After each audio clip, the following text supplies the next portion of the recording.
আমাদের কোনো পথ চলায় আমরা যদি হাঁটতে থাকি বা কোথাও যদি যেতে চাই, তাহলে যদি সঙ্গে থাকে সঙ্গী, তাহলে কিন্তু অনেকটা পথ এমনিই চলে যাওয়া যায় গল্প করতে করতে, কিংবা কখনো বা নিজের অনেক মনের জমে থাকা কথা তার সাথে ভাগ করে নিতে নিতে। এরকম যখন বন্ধুদের কথা আসে, তখন আপনাদের মধ্যেও মানে আমরা যারা বাঙালি, তাদের মাথাতেও নিশ্চয়ই সেই জুটিগুলোর কথা মাথায় আসে। আর যে জুটিদের কথা বলছি তাদের মধ্যে প্রথমেই আসে ব্যোমকেশ, অজিত। আমার পাশে এই মুহূর্তে যিনি রয়েছেন তিনি এবার অজিতের ভূমিকায় অর্ণদা। এবং অর্ণদার সাথে কথা বলা প্রত্যেকবারই ভীষণ দারুণ একটা মুহূর্তের হয় আর কি। তাই নাকি? আমি শিওর আজকেরটা হতে চলেছে আর কি। আচ্ছা। প্রথমেই যেটা বলার, মঞ্চ এবং তারপর আমরা তোমাকে সিনেমাতেও পেয়েছি, তবে মঞ্চের থেকে এইরকম একটি চরিত্র আবার অজিতের মতো, সেই চরিত্রটায় পা রাখা একটুখানি শুনবো অর্ণদা। হ্যাঁ, শোনার বলতে যখনই কোনো চরিত্র আসে একজন অভিনেতার কাছে, সেটা যদি মানে অভিনেতা নিজে পছন্দ করে, কাজের পেশার শুধু পেশার তাগিদে নয়, ভালো লাগার জায়গা থেকে, তাহলে সেটার মধ্যে একটা এক্সাইটমেন্ট থাকে, সেটার মধ্যে একটা খানিকটা আবার পাগলামি থাকে, উন্মাদনা থাকে। তো এবং সেটা যদি ছোটোবেলায় পড়া, প্রাক কৈশোরে পড়া একটা এইরকম আন্তর্জাতিক মানের সাহিত্য, আমি বলবো মূলত এটাকে, শুধু ব্যোমকেশকে আমি গোয়েন্দা গল্প হিসেবে দেখি না, আন্তর্জাতিক মানের একটা সাহিত্য, সেটা আমাদের বাংলায় একজন বাঙালি লেখকের দ্বারা নির্মিত সেই রকম একটা চরিত্র। এটা খুব জ্যান্ত অভিজ্ঞতা আর কি। তো লাভ দিয়ে এরকম চরিত্র করা, তো এইটাই বলবো। আর সাথে যদি অরিত্রর মতো পরিচালক, সুরিন্দারের মতো এরকম একটি প্রযোজনা সংস্থা এবং প্রাইমারিলি গৌরবের মতো একজন সহ অভিনেতা থাকে, তাহলে সেটা খুবই আর কি সোনায় সোহাগা। আমি যেহেতু মঞ্চের কথা বলেছিলাম, আর বলি কেন মঞ্চের কথা বলেছিলাম। মঞ্চেও থেকে যখন তোমরা অভিনয় করো মঞ্চে দাঁড়িয়ে, তখন তোমাদের সামনে লাইভ অডিয়েন্স থাকে, কিন্তু সেই অডিয়েন্সের মধ্যে হয়তো বা অন্য অডিয়েন্স সামাজিক মাধ্যমে কিন্তু পাল্টে যায় অনেক সময়, আমরা দেখতে পাই। অজিতের চরিত্রে আমরা অনেক অভিনেতাকে অভিনয় করতে দেখেছি, এবং তুমি যখন অজিতের চরিত্রে পা রাখলে, কোথাও কি এখন দাঁড়িয়ে যেখানে ভীষণ সমালোচনার একটা ঝড় ওঠে, সেখানটা দাঁড়িয়ে কোথাও একটা অন্যদার মনে হয়েছিল যে আমার চরিত্রটাকে নিয়েও কাঁটা ছেঁড়া চলবে?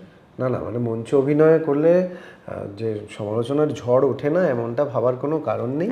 আমি ছোটবেলায় আমার থিয়েটার, যে ধরনের বিষয় থিয়েটার করতাম, মূলত রাজনৈতিক থিয়েটারের বিষয়, সেই সমস্ত জায়গায় প্রচুর সমালোচনা পেয়েছি যবে থেকে পরিচালনা করা শুরু করেছি। সমালোচনা আমার কাছে নতুন নয়। তুমি যদি সমালোচনার চেহারার শেপটা বদলে গিয়ে এখন আমরা ট্রোলিং বলি, যেটা মূলত অসূয়া এবং বিদ্বেষ ছড়ানোর একটা সংস্কৃতি হয়ে উঠেছে বিশ্বজুড়েই, তৃতীয় বিশ্বে তো বিশেষ করে। সেখানে মানুষের এত না পাওয়া, মানুষের এত বিষাদ, হতাশা, সেইগুলোর একটা কোথাও বহিঃপ্রকাশ আমরা সমাজ মাধ্যমে দেখতে পাই। কিন্তু তুমি যদি আমার ব্যক্তি হিসেবে বলো, আমি এটাকে একটা সামাজিক ব্যাধি হিসেবে দেখি, ফলে সেইভাবেই ট্রিট করি।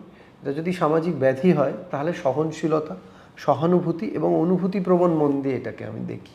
এইটাকে কাউন্টার করে দিতে হবে আরেকটা খারাপ কথা বলে, বা এটা নিয়ে খুব চিন্তিত হতে হবে তা নয়। কারণ আমি তো ডাক্তার নয়, সামাজিক চিকিৎসক নয়, ফলে সামাজিক ব্যাধি সারানোর দায় আমার নেই। আমার একটাই দায়, আমাকে পরিচালক চরিত্র দিয়েছেন, প্রযোজনা সংস্থা অর্থ দিয়েছে, আর আমার সেটা জাস্টিফাই করতে হবে। আমাকে একটা জ্যান্ত মানুষের চরিত্রে অভিনয় করতে হবে। সমালোচনা নিয়ে বা আগে কারা করেছেন সেটা নিয়ে ভাবলে তো মানে আমার কাজের আনন্দটা মাটি হয়ে যাবে। সেইটা পণ্ড হতে তো আমি দেবো না একজন শিল্পকর্মী হিসেবে। ঠিক তাই। এবং সেই জন্য তুমি যখন এই চরিত্রটিকে নিজের মতো করে তৈরি করলে, তখন কি কোনো রকমভাবে তোমার কোনো ক্যারেক্টার সেরকমভাবে বেছে নেওয়া বা কারোর থেকে এই গুণটা নিয়ে নেওয়া এরকম ছিল না? একেবারে অন্যদের নিজের মতো করে অজিতকে মানে আমি তৈরি করেছে। ক্লিপ্টোম্যানিক অ্যাক্টর নই আর কি। Okay. মানে কোথাও একটা ভালো ঘাড় ঘোরানো দেখলাম, নিয়ে নেবো, আমার অভিনয় লাগিয়ে দেবো, এইরকমভাবে আমি অভিনয়কে দেখি না আর কি। হ্যাঁ, এবং যারা এই চরিত্র অভিনয় করেছেন, আমি প্রায় প্রতিটি ব্যোমকেশই দেখেছি। কিছু কিছু ক্ষেত্রে বরং সচেতন থেকেছি যে সেইগুলোর সচেতন প্রভাব যেন আমার উপর না পড়ে। কিন্তু তারাও তো মূলত একটি চিত্রিত চরিত্র থেকে, তারা মানে লিখিত চরিত্র থেকে চিত্রায়িত করা হয়েছে, সেইটা তো তারা করেছে। ফলে টেক্সটের কিছু জিনিসপত্র তো অজিতের মধ্যে থাকবেই, সব অজিতের মধ্যেই কম বেশি থাকবে। কিন্তু সেইটা কখনোই এরকম ভাবার কোনো কারণ নেই যে ওই চরিত্রের প্রভাব আমার উপর পড়েছে। যদি পড়ে তাহলে অজান্তে পড়বে, কিন্তু সচেতন আমি তো সেটা এড়াতেই চেয়েছি। বেশ, এবার একটু আমায় বলো যে আমরা যে বইতে মানে সাহিত্যে পড়া গল্প যখন আমরা পর্দায় দেখতে চাই তখন তো একটু অন্যরকম ভাবে দেখতে চাই, সেই জন্যই লার্জার দ্যান লাইফ বলা হয় আর কি। কতটা পরিবর্তিত হয়েছে বা কতটা এক রাখা হয়েছে এই গল্পে? এটা পরিচালক ভালো বলতে পারবেন, কিন্তু আমার ইনিশিয়ালি এইটুকু মনে হয়েছে, সেটা নিয়ে গৌরব এবং অরিত্রর সঙ্গে আমরা কিঞ্চিত আলোচনাও হয়েছে, বিশেষত গৌরবের সাথে, যে যখন লেখক এরকম একটি চরিত্র নির্মাণ করেছেন, এরকম এতগুলি চরিত্র একটি ন্যারেটিভের মধ্যে দিয়ে, যেটি সত্যান্বেষণ, এবং সেই সত্যান্বেষণ মধ্যে দিয়ে আমার মূল মনে হয় যে মানুষের রিপু, সেই রিপুগত জায়গা থেকে তারা যে ঘটনাগুলো ঘটায় সেইটাকে কোথাও একটা, সেটা তো একটা সামাজিক ব্যাধিও বটে, সেইটাকে কোথাও তার সাহিত্যের মধ্যে দিয়ে, গোয়েন্দা গল্পের মধ্যে দিয়ে কোয়েশ্চেন করেছেন শরদিন্দুবাবু। এবার সেইটা কোথাও আমার মনে হয় যে টেক্সটে যে খাঁচাটা আছে সেইটার প্রতি সৎ থাকাটা আমার মনে হয় যে কতটা আমি আলাদা করে আধুনিকীকরণ করে দিলাম, সেইটা বোধহয় আমাদের পরিচালক এবং আমাদের ব্যোমকেশ চরিত্রাভিনেতা মূলত এদের দুজনের কথা শুনে আমার যা মনে হয়েছে সেইটা এদের লক্ষ্য ছিল না। ফলে ট্রু টু দ্য টেক্সট থাকার একটা চেষ্টা করা হয়েছে। যারা পড়ছেন গল্পটি তারা সেই পড়া গল্পের স্বাদই হয়তো দেখার সময় পাবেন আর কি। মানে এই ব্যোমকেশ হঠাৎ করে এরকম ঘুরিয়ে সিগারেটটা ধরাবে না আর কি। মানে ব্যোমকেশ একজন মধ্যবিত্ত ছাপোষা মানুষ, যার ইন্টালেক্ট এবং যার ক্ষুরোধার বুদ্ধি সেইটা কোথাও সাধারণের থেকে বেশি। এইটা তো চরিত্রের খাঁচাটা আর কি ওই সাধারণ, মোটামুটি আমরা একই পেতে চলেছি। হ্যাঁ, মানে যা লেখা আছে ঠিক সে ট্রু টু দ্য টেক্সট। একদম মানে একদম বইয়ের পর্দা থেকে আমরা মনে হবে যে বইয়ের পর্দা থেকে উঠে এসেছেন গৌরব চক্রবর্তী ব্যোমকেশ, এবং সাথে অজিত রয়েছেন। সঙ্গী না থাকলে তো পথ চলা অধরা। সেটা তো যারা দেখছে তারা বলতে পারবে। আমি তো গৌরবকে দেখেছি সামনে থেকে, তাই বললাম। আচ্ছা অর্ণদা, তুমি সামনে থেকে শ্রুতিকেও দেখেছো সত্যবতী চরিত্রে, একটু শুনি তাহলে। না, এবার যেটা বলার সেটা আমাদের এই দুটো গল্পে এটা তো ওই গড়ে উঠছে সম্পর্কটা, একটি গল্পে নেই কার্যত, মানে সত্যবতীর সাথে প্রথম দেখা হচ্ছে। এবার খেলাটা তো জমবে পরের সিজনগুলোয় যদি দর্শক মানুষ দেখেন, কিন্তু যেটা বলতে পারি সেটা অল্প যেটুকু সময় শ্রুতির সাথে শুটিং করেছি তাতে খুবই অধ্যাবসায় আছে মনে হয়েছে, এবং খুবই মন দিয়ে যত্ন করে ও পাঠটা করেছে। মনে হয়নি যে আমরা 10 দিন ধরে শুটিং করছি, ও হঠাৎ একদিন এলো, মনে হলো না তো ছিলই পার্ট অফ আ ফ্যামিলি, এইটা আর কি। এবার গৌরবদার কথা বলছিলে, তার বাবা ফেলুদার চরিত্রে, ছেলে ব্যোমকেশের চরিত্রে, একটুখানি শুনি যে। ছেলে তো ব্যোমকেশে কাল্ট হয়ে গেছে, ঠিক তাই, অডিও স্টোরি এবং টেলিভিশনে। গৌরবকে লোকে ব্যোমকেশ, ভেবেই নিয়েছে। গৌরব ব্যোমকেশ চক্রবর্তী কিছুদিন পর থেকে হয়তো বলবে। তো খুবই পপুলার ওর টেলিভিশনটা হয়েছিল, এবং অডিও স্টোরিটি যেটি হচ্ছে সেটিও তো খুবই, মানে আমি শুনি। তো সেইটা নিয়ে বলার আমি বলার কেউ নেই, অলরেডি মানে স্ট্যাম্প পড়ে গেছে যে গৌরব ব্যোমকেশ চক্রবর্তী। বন্ধু অজিতের বাবার কথাটা বললেন, মানে আমার মনে হয় যে আমার ওকে দেখে মনে হয়েছে সেটা আমি ওর সাথে কখনো আলোচনা করিনি, সব্যসাচী চক্রবর্তী যে এরকম সাকসেসফুল একজন ফেলুদা এবং সাকসেসফুল একজন অ্যাক্টর, সেইটার একটা তো চাপ আমরা অভিষেক বচ্চনের ইন্টারভিউতে অনেকবার শুনেছি। এবং গৌরবকে দেখে মনে হয়েছে যে ও ওরকম চাপ কোনোদিন নেয়নি। ওই আমি যেটা বললাম আর কি, ওর সাথে মেলেও যে অভিনয়টা খুব একটা আনন্দের কাজ আর কি, সেইটা করেই করে, এইটুকু তো দেখেছি ওকে। এবার আমি বন্ধু অজিতের কাছে ব্যোমকেশের কথা জানতে চাইছি না, আমি অর্ণদার কাছে গৌরবদার কথা জানতে চাইছি। মানে আমি তো প্রতি মুহূর্তে গৌরবের থেকে শিখেওছি, মানে ও তো আমার থেকে এই মাধ্যমে পুরনো অভিনেতা। আমি মনে করি যে আমাদের জেনারেশনে যে কজন ক্ষুরোধার বুদ্ধি সম্পন্ন এবং হৃদয়বান অভিনেতা রয়েছেন তার মধ্যে অন্যতম অভিনেতা হচ্ছে গৌরব। মানুষ হিসেবেও চমৎকার। বেশ, এবার একটু আবার বলো যে যে সময়কালটা তুলে ধরা হয়েছে, মানে যেটুকু আমরা ঝলক পেয়েছি আর কি, সেই সময়কালটা এই সময়ের মানুষরা দেখছেন কিন্তু দাঁড়িয়ে, তাদের মধ্যে যে নতুন জেনারেশন রয়েছে তারা এখন খুব একটা টেক্সট বুকে অভ্যস্ত নয়, তারা ওই অডিও স্টোরি শুনে হয়তো অভ্যস্ত। তাদেরকে কিভাবে, মানে সেই দর্শকদেরও কিভাবে টানবে? খুব জরুরি আমার মনে হয় যে আমরা যে ফেলে আসা সময়টা বাস করতে চাই সবাই, আমরা যারা মূলত পড়ি, মানে আমি তো খুবই, মানে অক্ষরের সাথে আমার খুবই সখ্য আছে, মানে আমি পড়তেই বেশি চাই দেখার থেকে। তো আমরা যারা পড়ে বড় হয়েছি আমাদের কাছে ওই সময়টা ফিরে পাওয়াটা খুব ইম্পর্ট্যান্ট। মানে ব্যোমকেশকে জিন্স এবং টি শার্টে যদি কেউ করেন নিশ্চয়ই দেখবো, কিন্তু মনে হবে যে ওই টাইম লাইনটা মিস হয়ে গেল। তো আমার মনে হয় যে অডিও স্টোরি শুনে যারা বড় হচ্ছেন আমার মনে হয় তারাও হয়তো ওই টাইমলাইনটা ফিরে যেতে চাইবেন বলে আমার মনে হয়। এবার ভিন্ন রুচিরই লোকা, মানে মানুষের তো অনেক রকম টেস্ট, মানে বিভিন্ন মানুষ বিভিন্ন রকম জিনিস দেখতে চান, সব জিনিস সব মানুষের জন্য নয়, এটা আমিও মনে করি। তো যারা মনে করবেন যে ওই আমাদের ফেলে আসা সময়টা, যে মানে ওই টালমাটাল সময়টা, একটা তো বড় টাইম লাইন, ওই সময়টা রিক্রিয়েট করার চেষ্টা করেছেন অরিত্র এবং নির্মাতা সংস্থা। তো সেই সময়টা এনজয় করুন দেখে, এইটা বলবো। অপেক্ষা তো মাত্র আর কয়েকদিনের, এবং বাঙালি দর্শকদের জন্য ঠিক নববর্ষের আগে এরকম একটা উপহার, সেটা তো দারুণ উপভোগ্য বিষয়। এবার একটু অর্ণদার কাছে আসে। অর্ণদা, যদিও বা বললে গৌরবদার থেকে এই মাধ্যমটায় তুমি একেবারেই, মানে সেই ক্ষেত্রে বলা যায় অনেক পরে শুরু করেছি আমি, 2017, ও তো 2010 থেকে করছে। 2017, 2026, বেশ অনেকটা সময়। অর্ণদাকে কেন কম পাওয়া যায়? এতটা কম কাজ সে কি খুব বেছে বেছে করে? দেখো, আমি কলারটা তুলে কিঞ্চিত বলতেই পারি বেছে বেছে করি, কিন্তু আংশিক সত্য, পরিচালক, আমি হয়তো ততটা ভালো অভিনেতা নয়, তাই পরিচালকরা কম নেন, এটাও হতে পারে। তোমার কাছে তার মানে অফার আসে কি আসে না? দেখো, একদম অফার যদি না আসতো তাহলে তো আর আমার সংসার চলতো না। আমি তো পেশাদার অভিনেতা। নিশ্চয়ই আসে, তবে হ্যাঁ, এমন সব কাজে হ্যাঁ বলার মতো কাজ হয় না আর কি, এইটা।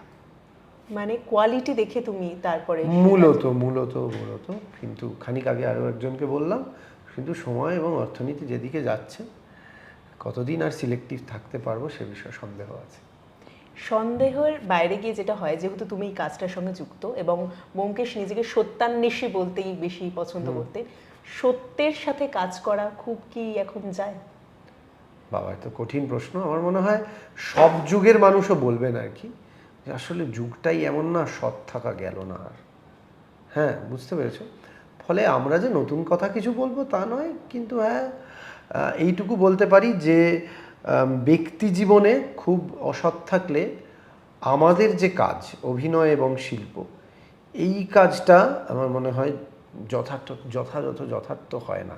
মানে আমি বলছি না যে সাধুর মতো সৎ থাকতে হবে, কিন্তু আমার মনে হয় যে একটা বেসিক প্র্যাকটিস অফ অনেস্টি, একটা basic practice of transparency to self, মানে নিজের কাছে, এইটা একটা খুব ইম্পর্টেন্ট প্র্যাকটিস অভিনেতাদের হওয়া উচিত বলে মনে হয়। কারণ আমরা তো বলি বটে মিথ্যে বলবি না, নাটক করবি না, কিন্তু আসলে তো আমরা বিশ্বাস করে ট্রুথটাই দেখাই। আসলে অজিত এরকম, আসলে ব্যোমকেশ এরকম। তো ব্যক্তি জীবনে আমি যদি একটা খুব ভড়ংবাজ, চিটিংবাজ লোক হই, তাহলে আমি অভিনয় করতে পারবো না, আমি অন্য কিছু করতে পারবো হয়তো, লোক ঠকাতে পারবো, এই আর কি। তুমি যেহেতু প্র্যাকটিসের কথা বললে অন্যদা, এবং তুমি অ্যাকচুয়ালি তো মঞ্চের যে মানুষটা আমরা যেটা বললাম, সেক্ষেত্রে দাঁড়িয়ে অনেক ইয়ং জেনারেশনের ছেলেমেয়েরা রয়েছে, তারা থিয়েটারের ওপর পুরোপুরি থাকে এবং থিয়েটার থেকে পরবর্তী সময় নানান মাধ্যমে তারা কাজ করে থাকেন। তাদের কতটা ভবিষ্যৎ তোমার মনে হয় যে এখন রয়েছে থিয়েটারের বাইরে গিয়েও নানান মাধ্যমে কাজ করার? সে তো সবসময়ই আছে, আমি নিজেও তো করেছি, কিন্তু থিয়েটারটা করি তার সাথে সাথে। এবার যদি বলো কাজের সুযোগ, পর্যাপ্ত কাজের সুযোগ, সে তো নিশ্চয়ই কমেছে, সে তো আরও দিন দিন কমছে, আমরা দেখতে পাচ্ছি। ঠিক, তার জন্য কোনো উপায় বা কোনো রাস্তা?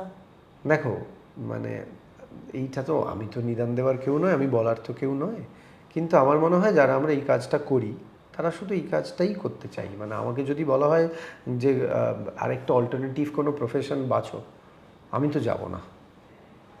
তাতে যদি আমার গাড়ি বেচে দিতে হয় বেচে দেবো, কিন্তু আর তো কিছু করতে পারবো না। মানে আমি গিয়ে একখানা মানে অন্য কোনো দোকান দিতে পারবো না, বা কোথাও চাকরি চাইতে পারবো না, আমি তো পারবো না, এইটা বলতে পারি আর কি।